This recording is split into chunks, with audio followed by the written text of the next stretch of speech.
semoga tetap semangat. Insya Allah. Assalamualaikum warahmatullahi wabarakatuh. Waalaikumsalam warahmatullahi wabarakatuh. Yang terhormat Kepala Sekolah TK Aisyah Bustadul Anfal 2 Bintang, yang saya hormati Ibu Komputer TK Anom Gofai, yang saya hormati ibu-ibu sebagai peserta diseminasi budaya positif yang akan kita laksanakan pada pagi hari ini. Alhamdulillah, puji syukur kita haturkan kepada Allah Subhanahu wa Ta'ala karena kita masih diberikan rahmat sehat sehingga kita masih bisa berkumpul di kelas ini untuk mengikuti disiplin budaya positif yang insya Allah nanti akan disampaikan oleh Ibu Sumira SPD selaku CGP Angkatan 11 di Kabupaten Kuburaya. Baik Bapak Ibu semuanya, sebelum kita mulai, semoga bisa berjalan dengan lancar. Mari kita buka dengan membaca basmalah. Bismillahirrahmanirrahim. Baik, selanjutnya kita akan bersama-sama menyanyikan lagu kebangsaan Indonesia Raya. Ada ibu-ibu silakan berdiri.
Selanjutnya kata sambutan dari Ketua Komite TK Asia Bintang 2 kepada Ibu disilakan.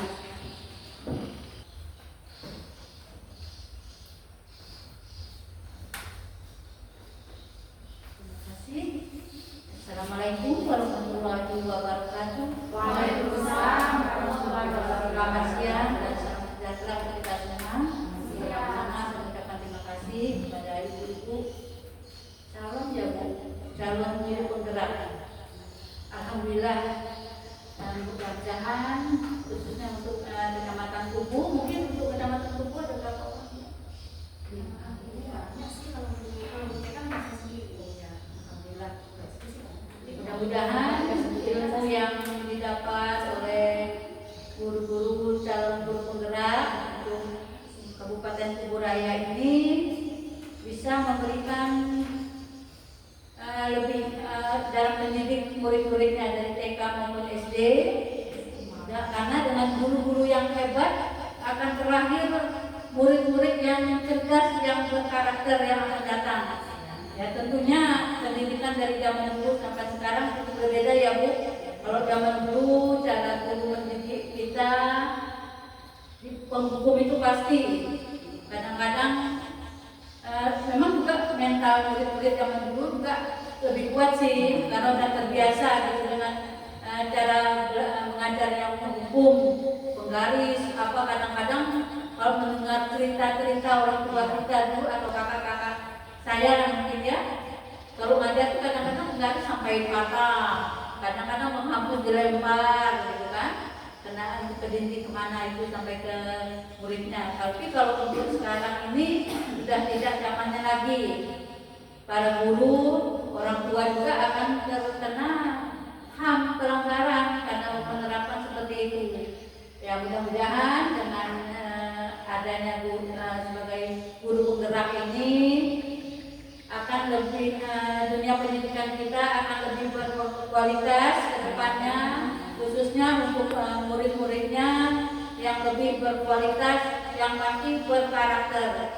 Karena pendidikan itu tidak hanya pendidikan yang akademis, juga pendidikan yang sosial ya Bu. Bagaimana cara murid-murid berterima kasih, sopan santun kepada guru itu juga salah satu tugas guru. Walaupun tugas guru di sekolah itu tidaklah selama dengan orang tua di rumah, paling sekitar beberapa jam lah dalam sehari, 4 jam paling lama mungkin kalau untuk anak SMA sekitar 6 jam. Tapi orang tua di rumah lah. Jadi untuk pelajaran ini sepertinya tidak hanya untuk guru, tapi juga saya, contohnya sebagai orang tua juga harus sedikit-sedikit paham, harus pahamlah tentang cara pembelajaran kita mendidik anak-anak di rumah. Saya kira itu saja yang dapat saya sampaikan. Semangat kepada ibu-ibu guru semua yang sedang belajar calon guru penggerak di Kabupaten Kuburaya ini. Mudah-mudahan hasilnya lebih baik. Ibu-ibu semua diberikan kesehatan, kelancaran, dan bisa menerapkan ilmunya untuk anak murid-muridnya, dan semoga ilmunya bermanfaat untuk orang lain. Saya kira itu saja yang dapat saya sampaikan. Mohon maaf atas segala kekurangan. Terima kasih. Wassalamualaikum warahmatullahi wabarakatuh. Waalaikumsalam warahmatullahi wabarakatuh.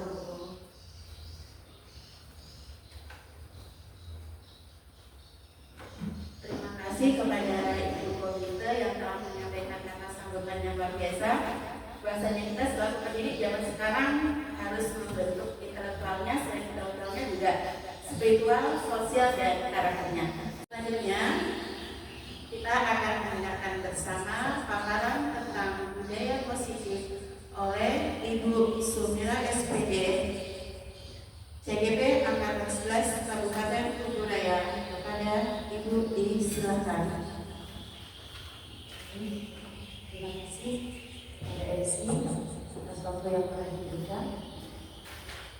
Bismillahirrahmanirrahim. Assalamualaikum warahmatullahi wabarakatuh. Waalaikumsalam warahmatullahi wabarakatuh. Masih semangat ibu semua?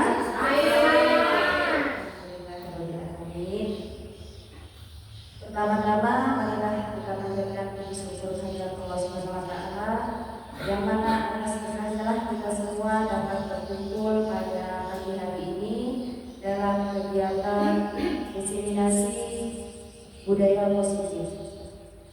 Salawat dan salam selalu tercurahkan atas junjungan Nabi besar kita Nabi Muhammad SAW. Semoga kita selalu mendapatkan syafaatnya hingga akhir zaman. Amin ya rabbal alamin.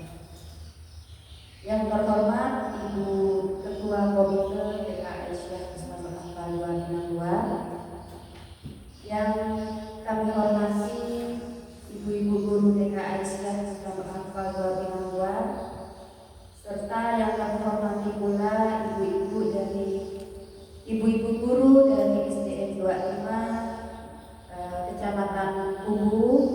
Terima kasih sudah menghadiri acara pada pagi hari ini. Mudah-mudahan langkah kita dari rumah sampai ke tempat ini mendapatkan ridha Allah dan menjadi manfaat. Amin ya rabbal alamin.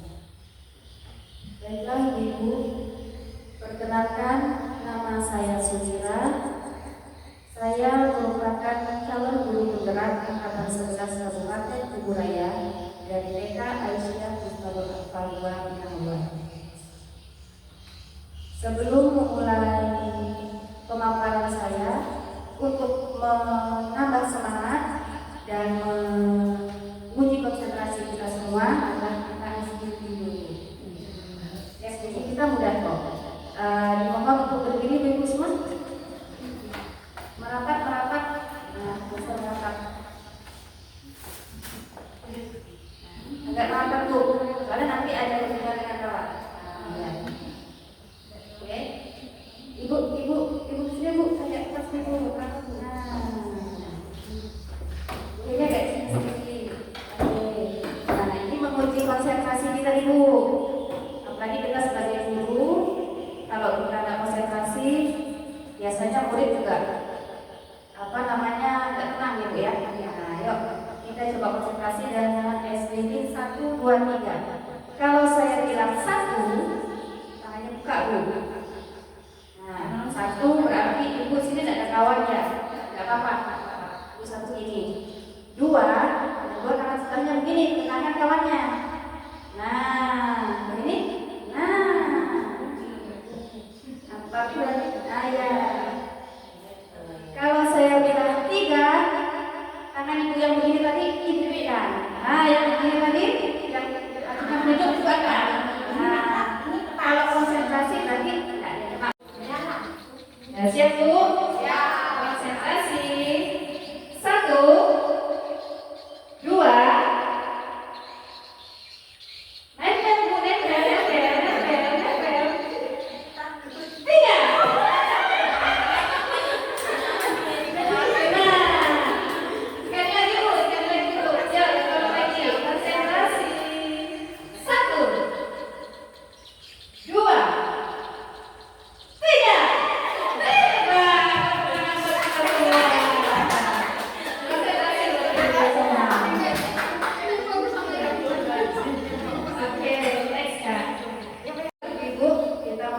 Materi pada pagi hari ini dalam rangka memenuhi tugas pendidikan guru penggerak pada modul 1-4, yaitu diseminasi pemahaman budaya positif.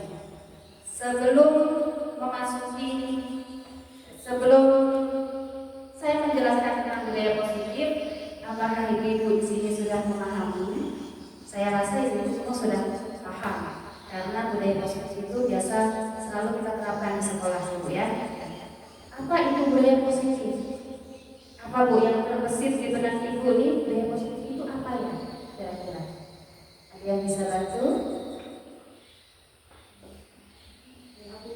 Ya. Ya, terima kasih Bu. Kalau menurut pendapat saya pribadi, budaya positif ini yaitu suatu kegiatan ataupun perbuatan yang kita lakukan yang bersifat baik dan sering kita lakukan agar itu menjadi hal yang bermanfaat baik bagi hidup kita maupun untuk lingkungan kita. Betul sekali Bu, luar biasa jawabannya. Ada pendapat yang lain?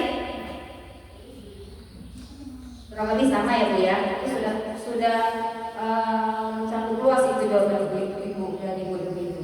Betul sekali Bu. Budaya positif itu adalah perilaku yang ada pada seseorang yang menimbulkan perilaku yang positif.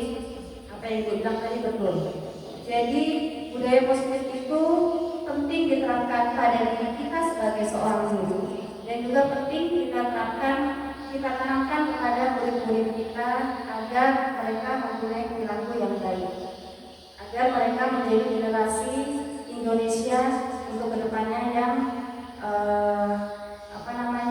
memenuhi karakter sesuai dengan filosofi Ki Hajar Dewantara, yaitu pendidikan yang berkarakter profil pelajar Pancasila. Nah, ini keterangan atau Penjelasan dari budaya positif adalah nilai-nilai atau keyakinan-keyakinan dan kebiasaan-kebiasaan di sekolah yang berpihak pada murid dapat berkembang menjadi pribadi yang kritis, penuh hormat dan bertanggung jawab. Jadi budaya positif itu kebiasaan ya Bu ya, kebiasaan kita di sekolah. Misalnya kalau pagi-pagi ini kalau kita menyambut anak itu biasanya dengan senyum ya Bu ya. Kalau kita dengan muka sangar, kira-kira anak yang baru datang itu kira-kira semangat nggak usahanya? Tidak. Maka ya Bu ya, takut mereka pasti takut, mereka nggak semangat. Jadi dari awal kita sekolah dari pagi jam pagi itu kita menyambut anak-anak dengan tersenyum. Itu salah satu budaya positif yang harus kita lakukan setiap hari. Selain itu juga salam, mengucapkan salam, datang tepat waktu, itu salah satu budaya positif yang selama ini kita laksanakan di sekolah. Dan di sini ada yang garis besar Bu, berpihak pada murid. Nah, jadi kebiasaan-kebiasaan ini yang berpihak pada murid. Jadi kita memberi kebebasan murid untuk berimajinasi dalam belajar. Oke, lanjut. Nah, ada 6 budaya positif Ibu-ibu.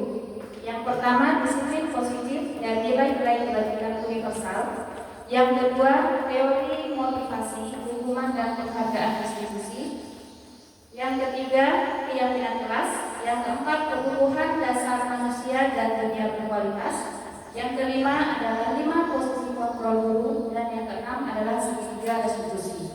Ini yang akan saya bahas dalam kegiatan destinasi kali ini. Lanjut.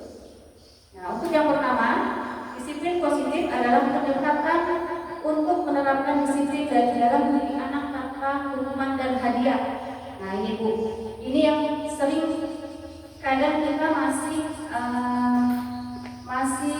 menyalahi, masih melakukan kesalahan di bidang ini Bu. Biasanya nih maksud kita baik. Maksud kita disiplin positif ini baik, misalnya kita ingin memuji anak. Kita ingin misalnya anak melakukan perbuatan baik atau anak dapat menyelesaikan tugas dengan lebih cepat, itu biasanya kita kan memuji ya Bu ya. Memuji anak, oh pintar sekali nak. Kamu hari ini jadi anak hebat. Kamu dapat menyelesaikan tugas sebelum waktunya. Itu sebenarnya salah Bu. Kita itu boleh memuji tapi tidak boleh terlalu berlebihan, karena itu akan membuat anak tuh istilahnya seperti lupa diri. Jadi hadiah juga kadang kita misalnya nih, ayo siapa yang bisa berhitung 1 sampai 20 itu beri hadiah. Nah, itu zaman dulu pernah Bu seperti itu. Nggak tahu kalau sekarang mudah-mudahan sebenarnya nggak ada. Itu juga tidak boleh Bu. Niat kita bagus ya Bu ya. Memberi hadiah itu seperti menumbuhkan semangat. Wah, anak-anak ini kan nanti kalau kita bisa berhitung ya dapat hadiah dari guru. Pasti semangat. Nah, pikiran kita zaman dulu itu wah, ini untuk menambah semangat anak-anak. Tapi ternyata menurut ilmu yang telah kami pelajari di modul 1 kali ini, ternyata memberi hadiah itu tidak baik Bu. Karena anak itu melakukan sesuatu tidak dari dalam dirinya, tidak berasal dari intrinsik individunya, tapi berasal dari luar. Jadi dari eksternal, dari luar. Karena diberi semangat dari luar, dari guru atau dapat hadiah, baru dia belajar. Jadi nggak keluar dari dalam diri. Jadi itu yang harus kita luruskan sekarang ini. Jadi memberi hadiah itu sebenarnya tidak baik. Dan hukuman juga itu sebenarnya tidak baik dilakukan pada murid kita itu ya. Selanjutnya itu nilai-nilai kebajikan universal adalah sifat-sifat positif manusia yang merupakan tujuan mulia yang ingin dicapai setiap individu. Nilai-nilai tersebut bersifat universal atau umum. Nilai-nilai kebajikan yang ingin dicapai oleh setiap anak Indonesia dikenal dengan profil pelajar Pancasila. Nah, ini yang sesuai dengan filosofi Jajar Dewantara Jadi kita akan mengembangkan keenam aspek ini pada diri anak, yaitu beriman, bertakwa kepada Tuhan Yang Maha Esa, dan berakhlak mulia. Yang kedua mandiri, bernalar kritis, berpendidikan global dan gotong royong dan kreatif. Ini luar biasa Bu, kalau anak-anak kita bisa mengembangkan keenam aspek ini, insya Allah mereka akan memasuki masa depan yang cerah. Karena masa depan kita itu ada di tangan mereka, Bu. Masa depan bangsa kita itu ada di tangan anak-anak kita yang kita didik sekarang. Jadi kalau kita bisa menanamkan keenam nilai ini, insya Allah Indonesia akan lebih maju. Yang kedua yaitu teori motivasi, hukuman dan penghargaan. Nah, teori motivasi itu, teori motivasi adalah dorongan yang dimiliki seseorang individu yang dapat merangsang untuk melakukan tindakan motivasi yang baik adalah motivasi berasal dari dalam diri yang bisa terkumpul, motivasi internal. Jadi kita harus menanamkan motivasi anak itu yang ada di dalam dirinya. Jadi mereka melakukan sesuatu itu atas kesadaran dirinya, atas tanggung jawab dirinya, bukan dari orang lain atau eksternal. Hukuman dan penghargaan juga ada dua aspek dalam pembelajaran yang dapat membentuk perilaku anak. Contohnya yang tadi sudah saya sebutkan Bu, ini dihukum oleh penghargaan. Ternyata kita yang memberi penghargaan kepada murid itu dapat merusak hubungan Bu. Lalu yang kedua dapat penghargaan tidak efektif.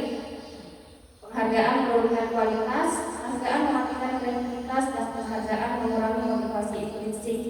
Jadi memang penghargaan itu karena walaupun niatnya bagus, tapi itu akan merusak hubunganmu dan juga tidak efektif juga. Lanjut ya. Untuk yang ketiga yaitu keyakinan kelas. Nah, keyakinan kelas itu adalah seperangkat nilai dan prinsip yang disepakati bersama antara guru dan siswa untuk memandu perilaku dan interaksi di dalam kelas. Keyakinan kelas bisa diterapkan dalam membangun budaya positif di sekolah dan membantu murid untuk mengembangkan disiplin diri. Nah, di sini biasanya masih kadang suka terjadi kesalahan nih untuk membentuk keyakinan kelas di kelas-kelas kita Bu. Karena pembentukan keyakinan kelas itu dulu saya sendiri Bu ya. Dulu kalau saya membuat keyakinan kelas itu biasanya kita saja yang buat. Jadi misalnya kita kalau sedang belajar, ibu ada anak-anak yang ribut, lari-lari, ayo peraturan kelas kita apa, keyakinan kelas kita apa. Jadi biasanya kita yang buat, tapi ternyata keyakinan kelas itu yang membuat antara guru dan murid, jadi kesepakatan. Seperti kemarin kita udah buat kelas B1 ya Bu ya. Kita sudah membuat kesepakatan kelas di kelas B1 itu, jadi kita memberikan pertanyaan kepada murid kita, sekolah apa sih, kelas apa sih yang ingin kita miliki. Jadi mereka akan menjawab sekolah yang kelas yang aman Bu. Anak-anak biasanya namanya anak-anak TK ya Bu ya. Anak-anak TK itu mereka jawab tidak boleh buang sampah Bu. Nah, tidak boleh menangis Bu. Biasanya seperti itu. Tidak boleh lari-lari Bu. Nah, itu betul. Pendapat anak-anak itu betul, tidak boleh ini, tidak boleh itu. Tetapi kalau untuk pembentukan keyakinan kelas itu kita yang paling baik itu kita tidak menuliskan kata-kata tidak atau jangan. Jadi misalnya tidak lari-lari di kelas, berarti kita ambil kalimat positifnya yaitu menjaga ketertiban kelas. Itu kan artinya tidak lari-lari. Terus tidak jahil dengan kawan Bu. Itu mereka tahu siapa mereka. Tidak cubit-cubit kawan, tidak cakap-cakap kawan. Nah, kalau kita tulis tidak, nanti anak-anak pasti oh tidak. Justru malah bikin penasaran ya Bu ya. Kita sendiri kalau bilang tidak itu justru malah ingin melakukan, penasaran kan, anak-anak juga sama. Jadi tidaknya kita rubah menjadi kalimat positif, yaitu saling menyayangi. Nah itu termasuk tidak mencakar, tidak merebut, tidak termasuk di situ. Nah itu untuk membentukkan keyakinan kelas. Mengapa kita harus membuat keyakinan kelas? Kira apa itu jawabannya? Mengapa kita harus membuat keyakinan kelas? Ada yang bisa bantu jawab? Karena untuk membuat kelas kita nyaman dalam proses pembelajaran, nyaman dan menyenangkan tentunya ya.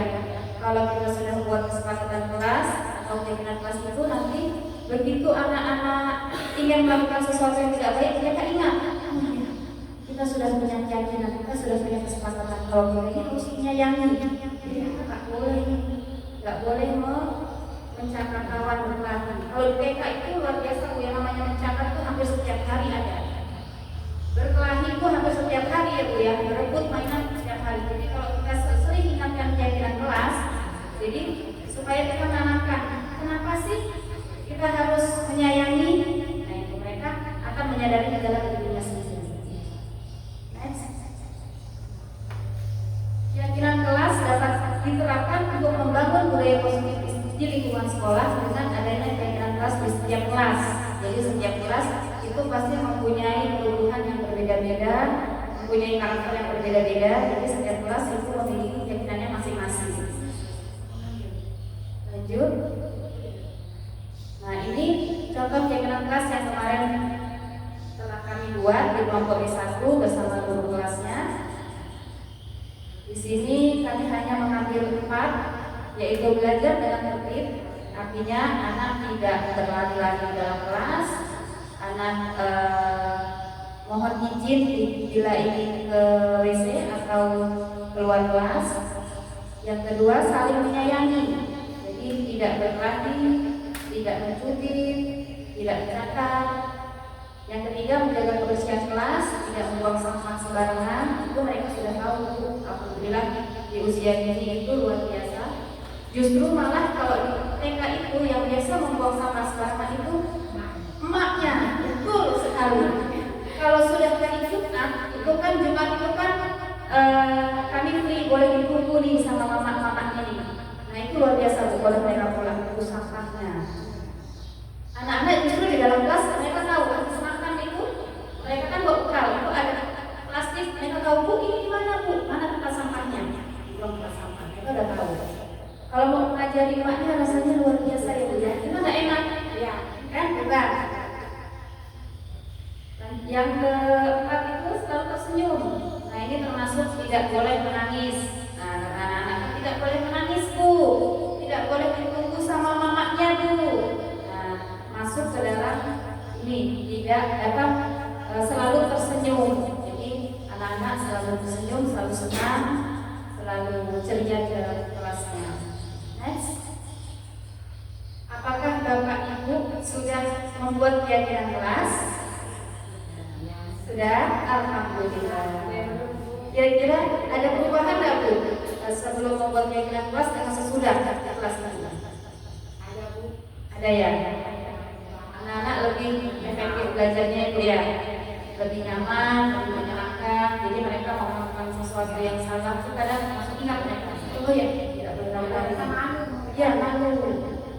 Ya, betul sekali. Lanjut. Nah, yang keempat ini, budaya positif yang keempat yaitu kebutuhan dasar manusia dan dunia berkualitas. Jadi di sini setiap manusia itu mempunyai kebutuhan pastinya ya. Ada kebutuhan kasih sayang dan rasa diterima, kebutuhan bertahan hidup, kebutuhan kesenangan, kebutuhan kekuasaan dan kebutuhan kebebasan. Yang pertama kebutuhan kasih sayang dan rasa diterima. Ini misalnya di contohnya kita sebagai manusia pasti mempunyai rasa kasih sayang ya Bu ya. Kita ingin disayangi, kita juga ingin menyayangi, terutama di dalam kasih sayang di dalam keluarga dan rasa diterima di dalam keluarga. Baik di keluarga juga di sekolah. Di sekolah juga kita silahkan. silakan Ibu. Di dalam sekolah juga kita harus mempunyai rasa kasih sayang. Yang kedua yaitu kebutuhan bertahan hidup. Nah ini kebutuhan bertahan hidup ini mencakup kebutuhan kita akan makan. Kita pasti butuh makan ya Bu ya. Kita butuh apa lagi nih Bu? Selain makan yang bertahan hidup, tempat berlindung atau rumah. Kebutuhan selain itu, kebutuhan bertahan hidup apalagi nih Bu? Kira-kira makan, minum, tempat tinggal, sosialisasi. Iya betul sekali, sosialisasi dengan lingkungan sekitar. Mungkin kan kita hidup sendiri di hutan ya Bu ya. Kita pasti butuh sosial, butuh bermasyarakat. Kita apa yang kita punya juga kita tidak bisa menciptakannya sendiri ya. Ya kan Bu? Pakaian kita tidak bisa buat sendiri, kita butuh orang lain. Jadi kita memang butuh bersosialisasi. Yang ketiga yaitu kesenangan. Nah, setiap manusia itu pasti butuh kesenangan. Gak mungkin kita sedih terus ya Bu ya. Nah kalau usia TK biasanya kesenangan itu adanya dapatnya dari bermain. Wah kalau usia TK itu bermain itu mereka luar biasa Bu. Kalau udah jam istirahat harus belajar ini. Masuk jam lonceng berbunyi jam istirahat itu luar biasa. Saking antusiasnya lari, gak lupa dah tas kemana-mana. Kadang tas pun nggak dikemas langsung lari saking senangnya saat bermain mereka itu tiba. Itu luar biasa. Kalau kita nih orang dewasa kira-kira kesenangannya apa ya? Jalan-jalan, shopping gitu ya. Nah, shopping itu luar biasa. Kalau kita lagi pusing, shopping itu fresh. Iya. Bahkan cuma jalan-jalan juga kita menghilangkan penat ya. Karena cuma jalan-jalan gitu udah belajar udah enjoy banget. Alhamdulillah. Iya. Iya, tergantung hobi Bu. Kesenangan itu bisa datang di setiap diri manusia itu beda-beda. Tergantung kita hobinya. Kalau kita hobinya menanam, wah itu ya tanaman itu sudah senang ya Bu ya. Kalau hobinya jalan-jalan, traveling, wah itu luar biasa kesenangannya. Itu kebutuhan manusia tentang kesenangan. Yang keempat kebutuhan manusia tentang penguasaan. Nah, manusia juga memiliki kebutuhan untuk penguasaan. Penguasaan di sini maksudnya gini Bu. Ya, keterampilan, betul sekali. Penguasaan akan keterampilan, akan daya pikirnya yang dia miliki. Jadi kita sendiri bangga kalau kita mempunyai keterampilan ya kan Bu, kita dapat menguasai keterampilan yang bermacam-macam. Itu termasuk dari kebutuhan dasar manusia. Yang kelima yaitu kebutuhan kebebasan. Nah, manusia juga cukup bebas gitu ya. Sekarang, apalagi sekarang ini sesuai dengan kurikulum merdeka, yaitu kita menjunjung tinggi kebebasan belajar. Jadi kita itu berharap murid kita memiliki kebebasan dalam belajar. Itu menurut filosofi belajar dewasa. Next. Nah ini yang tadi termasuk yang tadi ya Bu ya, kebutuhan dasar manusia itu ada dua. Kebutuhan bertahan hidup yaitu kebutuhan makan, kesehatan dan rumah. Kebutuhan kasih sayang dan rasa diterima yaitu kebutuhan untuk mendapatkan perhatian dan kasih sayang. Kebutuhan penguasaan yaitu kekuatan untuk mencapai sesuatu atau prestasi. Kebutuhan kesenangan adalah kebutuhan untuk mencari kesenangan seperti bermain. Kebutuhan kebebasan adalah kebutuhan kemandirian dan mampu mengendalikan arah hidupnya. Next. Nah ini budaya positif yang kelima yaitu 5 posisi kontrol guru. Nah di sini ada 5 Bu, ada menghukum, membuat merasa bersalah, teman, pemantau dan manajer. Nah di sini Bu, kalau saya zaman dahulu, saya itu lahirkan tahun 80-an. Itu kalau zaman dahulu saya ingat sekali guru-guru saya dulu selalu menerapkan posisi kontrol yang pertama, penghukum. Saya masih ingat Bu,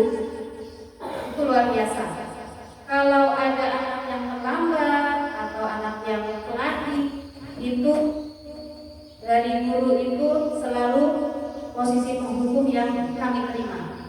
Biasanya terlambat lari, ayo lari lapangan, atau ada tugas menghafal tidak bisa maju ke depan, lalu disuruh lapangan aja jangan dulu Bu. Nah, disetrap, jangan dulu jewet keping, angkat kaki satu di depan kelas. Nah itu ternyata setelah saya mempelajari kompetensi ini tentang budaya positif, posisi hukum itu adalah posisi yang sangat tidak baik. Karena contohnya saya membekas sekali di hati, di pikiran kalau kita pernah melakukan kesalahan, dan juga itu menjatuhkan mental kita juga sebagai murid. Bahkan penyemangat kita belajar itu udah hilang rasanya. Karena kita malu di situ dihubungkan, malu, terus harga diri pun rasanya jatuh. Jadi iya, takut juga iya. Jadi memang zaman dulu juga saya itu suka bawa apa namanya? Garis. Garis. Nah, kalau berpanjang ketat, itu pernah saya merasakan itu. Jadi menurut Ki Hajar Dewantara memang luar biasa filosofi beliau. Itu akan membekas sampai sekarang saya ingat. Pernah saya panjang kalau lupa foto langsung. Jadi itu luar biasa. Jadi sekarang ini guru-guru hebat zaman sekarang ini mudah-mudahan itu sudah tidak berlaku lagi gitu ya. Terutama posisi penghukum ini. Kalau membuat rasa bersalah ini Bu, ini masih ada. Sekarang juga kayaknya masih ada. Membuat rasa bersalah ini membuat si anak ini merasa bersalah, merasa dirinya itu telah mengecewakan gurunya. Itu kalau posisi membuat rasa bersalah itu ya. Kita memojokkan guru itu memojokkan murid. Jadi murid seolah-olah itu perbuatannya itu salah. Nah, jadi seolah-olah kayak tidak berdaya si murid ini. Untuk posisi teman ini biasanya guru-guru SMA nih biasanya yang sering memperlakukan posisi ini. Karena kalau anak SMA itu kan suka tuh kalau diajak ngobrol, cerita-cerita bareng itu biasanya. Jadi seolah-olah murid itu dianggap sebagai teman. Terus yang keempat ini posisi pemantau. Pemantau itu guru memantau muridnya dalam kegiatan mereka. Jadi guru hanya sekedar memantau, biasa guru bawa catatan atau membawa atau komunikasi langsung dengan cara memantau. Nah, yang paling baik itu posisi manajer. Nah, posisi manajer ini kita tidak menghakimi murid, kita tidak menjatuhkan murid, dan kita tidak memberi kesan bersalah kepada murid. Ini luar biasa posisi manajernya. Next, nanti ada penjelasan lebih lanjut lagi. Nah, ini yang pertama yaitu posisi penghukum tadi ya Bu ya. Jadi pada posisi ini guru memberi hukuman kepada muridnya. Misalnya yang tadi Bu datang terlambat, lalu anak disuruh buka sepatu atau anak disuruh keliling lapangan, itu contohnya ya Bu ya. Yang kedua, next, posisi pembuat rasa bersalah. Nah, ini biasanya nadanya suaranya itu dengan lambat dan kadang berceramah kepada murid. Dampaknya siswa bisa merasa rendah diri, gagal dan tidak berharga karena mereka kecewa dengan dirinya sendiri. Itu juga termasuk tidak baik ya. Lanjut. Yang ketiga yaitu posisi ini guru biasanya melakukan pendekatan, seolah-olah menganggap siswa adalah teman. Guru bisa menggunakan hubungan baik dan humor. Ini sebenarnya enjoy, murid ini enjoy. Dianggapnya teman dengan gurunya. Tetapi di balik semua itu ternyata murid seperti kayak Bu ya, kurang rasa hormatnya kepada guru karena merasa sebagai temannya. Jadi ini juga sebenarnya tidak baik dilakukan. Lanjut. Yang keempat yaitu posisi pemantau. biasanya menjaga ketertiban dengan memberlakukan hukuman atau akibat. Memantau seringkali menggunakan stiker, slip catatan, dan daftar cek untuk mengandalkan perhitungan dengan memantau siswanya. Jadi ini menjaga ketertibannya ini dengan hukuman atau akibat. Guru memantau dengan membuat catatan biasanya atau stiker. Kalau anak berbuat tidak baik biasanya dikasih stiker seperti itu contohnya. Lanjut, yang kelima yaitu posisi manajer. Posisi ini guru biasanya melakukan pendekatan dengan mengajukan pertanyaan-pertanyaan.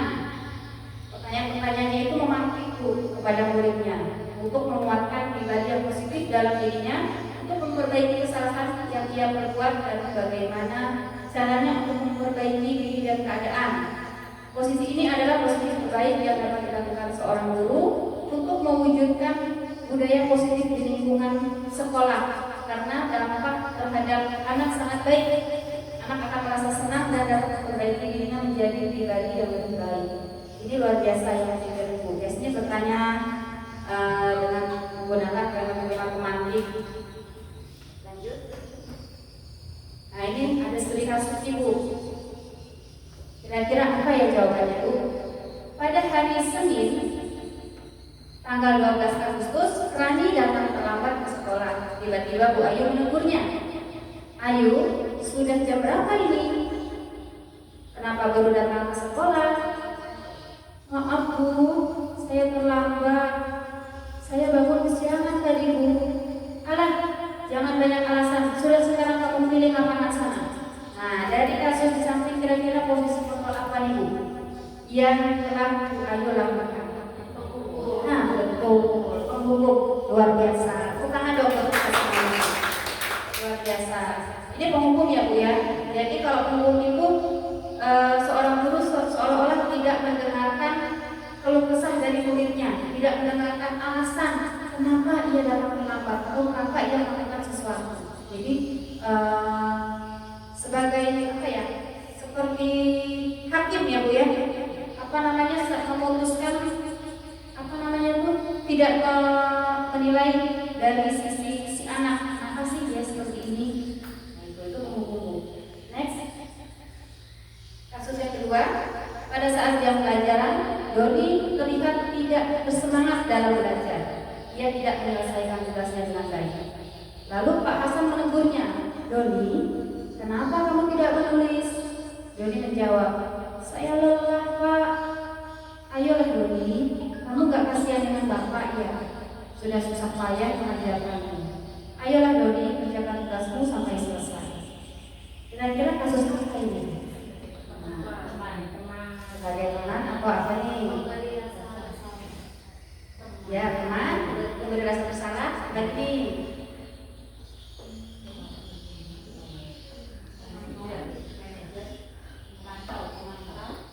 semuanya ada ya jawabannya. Kalau dari kasus ini Bu, kalau hukum tadi jelas, anak dihukum ya Bu ya. Kalau di sini kan Doni menjawab, saya lelah Pak. Ayolah Doni, kamu nggak kasihan dengan Bapak. Jadi seolah-olah anakku apa namanya bersalah. Anakku kenapa sih kamu nggak kasihan dengan Bapak ya yang sudah mengajarkanmu. Jadi seolah-olah si Pak Guru ini, Pak Hasan ini sudah susah payah mengajarkan dia, tapi kok dia tidak menulis.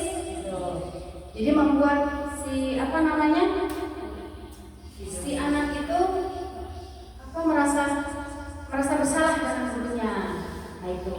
Tapi bisa juga masuk posisi tenang, tergantung tergantung intonasi membacanya. Bisa.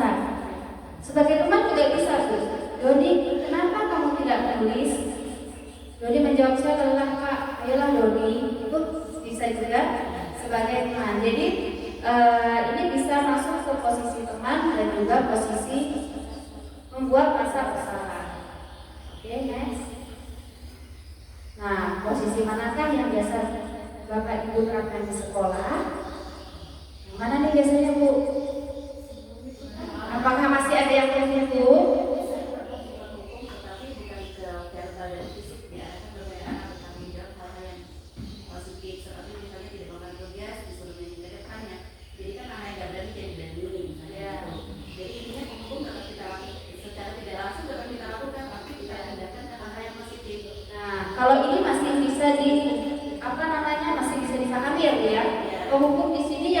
dilarang keras itu kan hukum yang fisik ya Bu ya, fisik atau yang ke psikisnya atau mentalnya dia. Nah, tapi kalau yang Ibu sampaikan tadi menghukum yang tidak mengandung kedua hal itu dan justru malah memberi rasa tanggung jawab itu, kalau menurut saya pribadi itu masih bisa, insya Allah masih bisa ya Bu ya. Karena anaknya justru malah diberi semangat ya Bu ya. Itu masih bisa, kecuali hukuman yang verbal tadi itu, yang seperti lari atau mempermalukan, itu yang benar-benar sangat dilarang untuk generasi kita zaman sekarang ini. Oke, terima kasih Ibu. Mudah-mudahan murid-murid Ibu kedepannya lebih bersemangat dalam belajarnya. Oke, next. Yang ke-6 yaitu segitiga restitusi. Segitiga restitusi adalah proses menciptakan kondisi baik bagi murid untuk memperbaiki kesalahan mereka sehingga mereka bisa kembali ke kelompok mereka dengan karakter yang lebih kuat.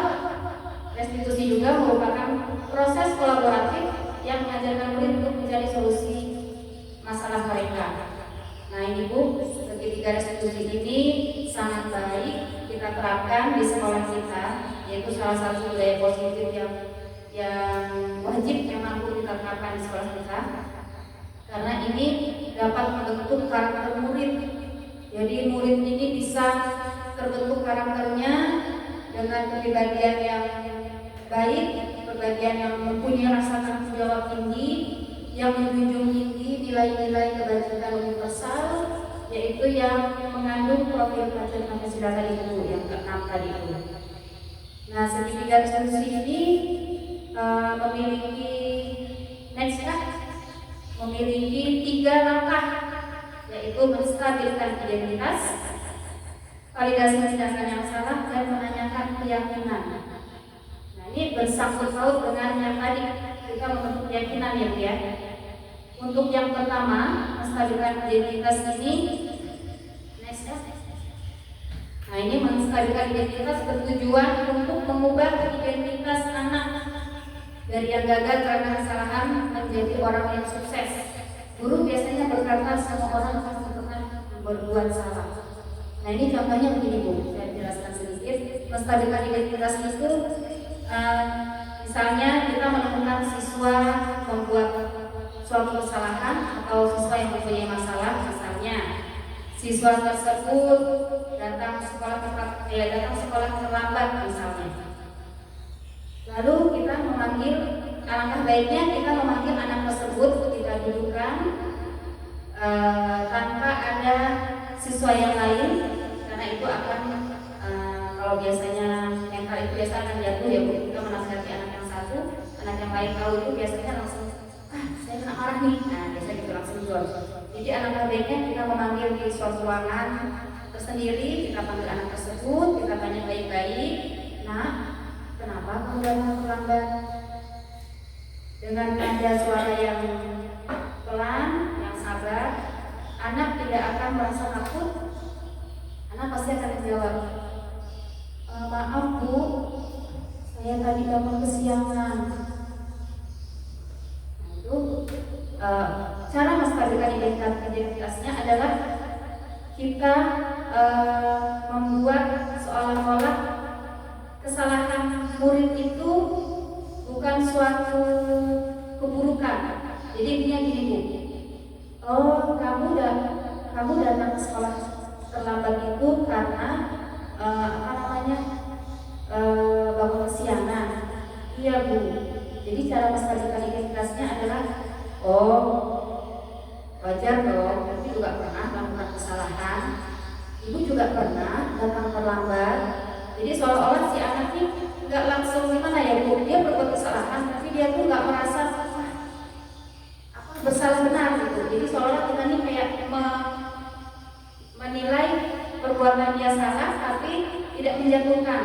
Jadi oh wajar dong kalau memang kamu membuat kesalahan, karena Ibu juga pernah kok berbuat kesalahan. Yang namanya manusia itu tidak luput dari kesalahan kok. Nah itu kita sanjung dulu si anak ini, kita angkat, itu menstabilkan identitas. Next. Nah yang kedua langkahnya yaitu validasi tindakan yang salah. Nah, upaya untuk membantu siswa mengidentifikasi kebutuhan dasar yang melatar belakangi tindakan mereka ketika melakukan kesalahan. Biasanya guru bertanya, kamu pasti punya alasan mengapa melakukan semua ini. Nah, kita tanya, jadi pertama kan wajar dong kalau kamu kesiangan. Jadi selanjutnya kita validasi ini. Kira-kira kalau datang sekolah terlambat itu benar nggak ya? Jadi kita validasi nih, tindakan dia seperti betul atau salah. Pasti anak akan menjawab, salah Bu. Kalau tahu salah, yang benar bagaimana ya? Dan tanya lagi, yang benar itu datang sekolah tepat waktu Bu.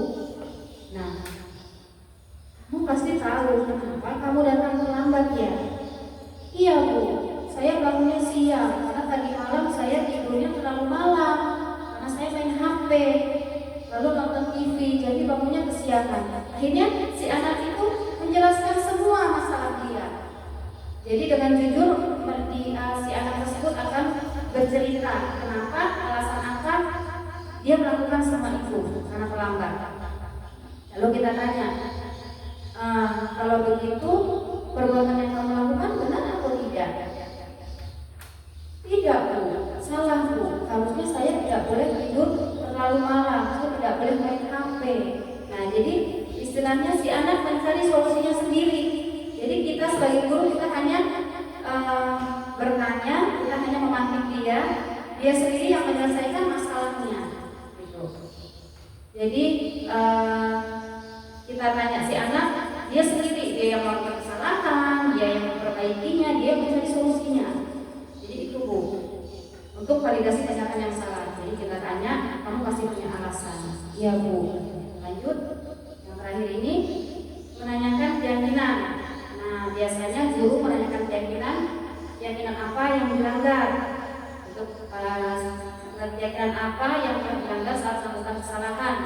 Dan menanyakan apakah siap untuk memperbaiki kesalahan tersebut. Jika siap, lalu kapan mulai berubah untuk menjadi lebih baik. Nah, untuk langkah yang ketiga ini kita menanyakan keyakinan. Yang pertama tadi kita melakukan identitas dulu. Oh, wajar dong kalau kamu datang terlambat, wajar dong kalau kamu buat kesalahan, karena semua orang pasti pernah melakukan kesalahan. Yang kedua, kamu tahu kan validasi tindakan yang salah tadi? Kamu tahu kan kenapa kamu melakukan hal itu? Iya Bu, karena saya tidurnya terlalu malam. Nah, untuk yang terakhir ini kita lalu menanyakan keyakinan. Kira-kira sesuai nggak ya datang terlambat itu dengan keyakinan kelas kita? Pasti anak akan menjawab, tidak Bu. Yang benar itu bagaimana? Harusnya anak menjawab, yang benar itu datang sekolah tepat waktu. Nah, berarti perbuatan kamu benar atau salah nih? Salah Bu. Jadi mereka tahu kalau mereka salah, tapi kita tidak dengan suara yang marah-marah, kita tidak menekan anak. Jadi anak pun akan merasa enjoy walaupun mereka punya masalah, tapi mereka bisa menyelesaikannya sendiri. Next. Nah, di sini berikut adalah contoh penerapan segitiga restitusi yang telah saya terapkan di sekolah. Nah, ini saya kemarin sudah menerapkan segitiga restitusi Bu di sekolah dengan mencakup 3 langkah ini, yaitu menstabilkan identitas, validasi tindakan yang salah, dan menanyakan keyakinan. Next. Ini boleh kita lihat sebentar videonya. Ini salah satu murid saya kemarin. Belum putar ya, sebentar. Assalamualaikum. Lihat dulu sebentar. Nah, saya beri skenario dulu Bu. Skenarionya di sini, si anak ini telah menggigit tangan temannya. Jadi saat bermain jam istirahat itu, ini namanya Agil ini menggigit tangan temannya sampai berbekas. Itu karena mau berebut perosotan. Nah, ini salah satu cara saya untuk menegur anak tersebut supaya berubah karakternya menjadi karakter yang lebih baik. Boleh?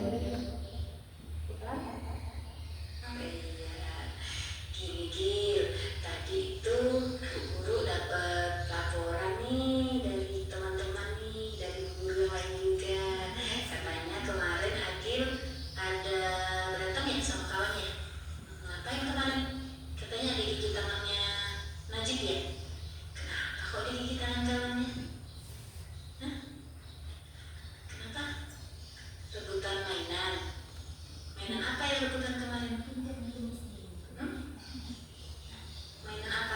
Dia ngomongnya belum jelas. Kenapa yang pakai rebutan? Itu perosotan. Oh, Ya, kenapa? boleh 4 tahun. Gara-garanya apa kok sampai digigit kawannya? Oh, nggak bisa main. Oh, rebutan karena nggak bisa main. Oh, jadi kesel ya? Nah, sama kawannya ya? Wajar dong. Guru juga pernah kesel, ya kan? Kalau kita kesel jadi marah maunya kan? Wajar kalau marah. Kalau kesel itu wajar, semua orang pasti pernah kesel. Tapi kalau sampai menggigit kawan itu perbuatan benar apa salah ya? Salah. Sakit nggak kira-kira kalau kawan digigit ya? Sakit kan? Perbuatannya berarti nggak betul ya? Nah, kalau perbuatan salah berarti Agil siap memperbaiki nggak? Iya. Kalau salah kita harus apa? Perbaiki, minta maaf sama kawan yang digigit tadi ya. Iya. Terus kalau gitu menggigit kawan itu sesuai nggak dengan keyakinan di kelas? Keyakinan di kelas kita kan kemarin kita nggak boleh apa? Nggak boleh berantem. Nggak boleh apa lagi? Nggak boleh ribut di kelas. Harus saling menyayangi. Berarti Agil kemarin nih apa nih yang dilanggar nih? Keyakinan kelas yang mana yang dilanggar nih? Harus saling menyayangi. Kalau saling menyayangi, boleh nggak pukul kawan? Nggak boleh. Iya, Iya, boleh. saling menyayangi ya sama kawan. Karena anak Nggak kecil boleh berantem. bahasa kita ini kan Boleh mereka nggak belum paham. nggak gigit kawan. Besok, oke. Jadi mulai besok Agil harus jadi anak yang soleh, anak yang pintar, ya. Tidak boleh Tahu ya. nggak boleh dikit-dikit lagi, oke? Oke, terima kasih. Ya, cek Nah, ini salah satu kemarin penerapan semester 3 restitusi yang sudah saya lakukan di sekolah Bu. Itu alhamdulillah kemarin sudah ada 2 anak yang saya lakukan. Ini saya masih mau coba lagi ke 2 anak berikutnya Bu. Anak yang hobinya mencakar, namanya Meme Bu, luar biasa. Ya, dia yang belum saya lakukan studi restitusi ini. Karena saya melihat yang namanya Meme ini usianya kan baru 4 tahun. Itu kadang diajar komunikasi itu masih belum nyambung dengan kita.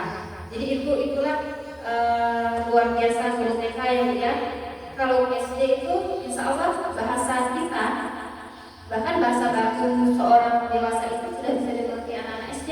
Tapi kalau TK luar biasa. Seperti tadi jawabannya ini asli refleks saya nggak ada buat skenario dengan anak tersebut. Saya nggak ada bilang kamu jawab ini, nanti kamu jawab itu, nggak ada. Asli real, natural.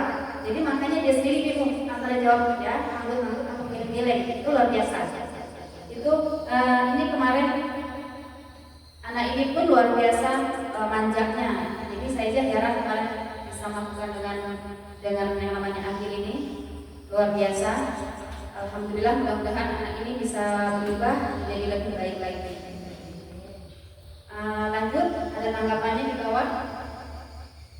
Nah, tanggapan juga kita butuhkan dari guru. Setelah kita melakukan restitusi kepada si anak, kita juga wajib nih menanyakan perasaan mereka. Jadi kita tanya mereka apakah yang sudah guru lakukan itu sudah baik atau belum. Itu kita tanyakan kepada guru kita. Halo Agil. Nah, Agil tadi kan udah ibu tanya-tanya nih. Ibu mau tanya perasaan Agil waktu ibu tanya tadi, perasaan Agil gimana? Perasaan Agil senang apa enggak? Senang. Senang tadi ibu tanya-tanya. Kenapa senangnya? Senangnya gimana? Ibu nanyanya marah-marah enggak? Enggak. Jadi perasaannya senang.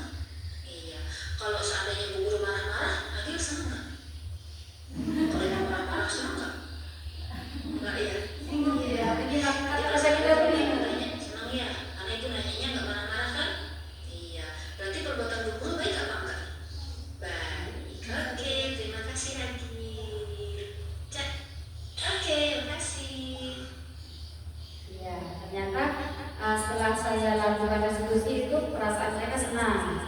Yang anak yang satunya lagi juga sama, saya tanya tanggapannya juga, mereka jawabnya senang.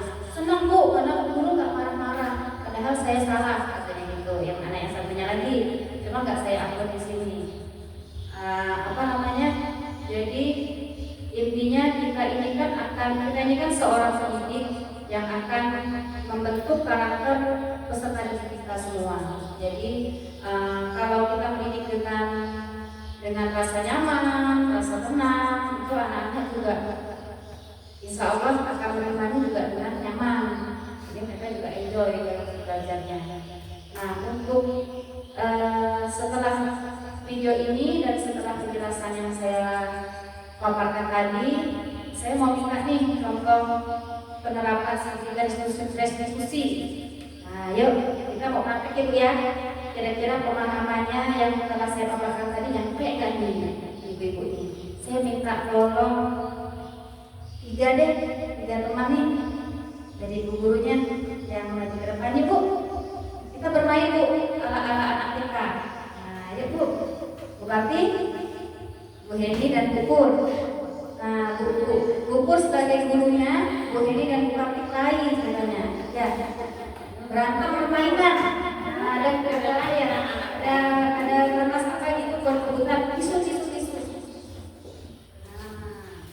Ini ceritanya Bu Heni dan Bu Karti ini adalah anak-anak TK yang bertukar tisu. Nah, datanglah ibu guru, gimana nih caranya? Nah, coba kalau memang tadi yang sudah saya terapkan bisa dipahami, mudah-mudahan bisa ya. Oke, ini ya. Boleh, meme cakar ya.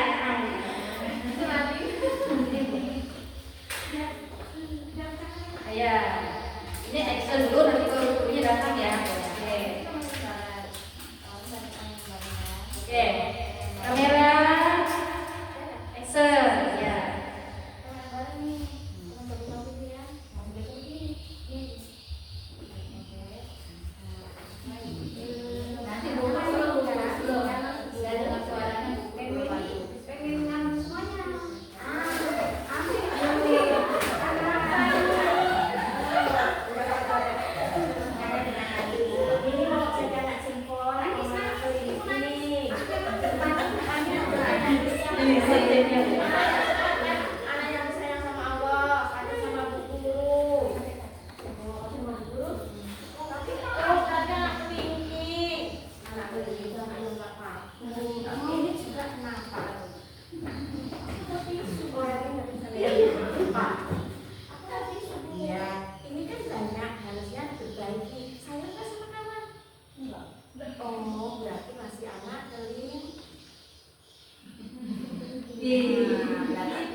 Ada juga ya tadi ya.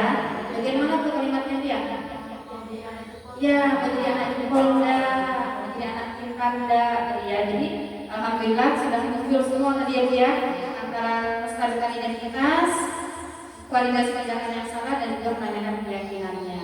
Jadi si anak juga tadi sudah terakhir sudah bermaaf-maafan ya Bu ya.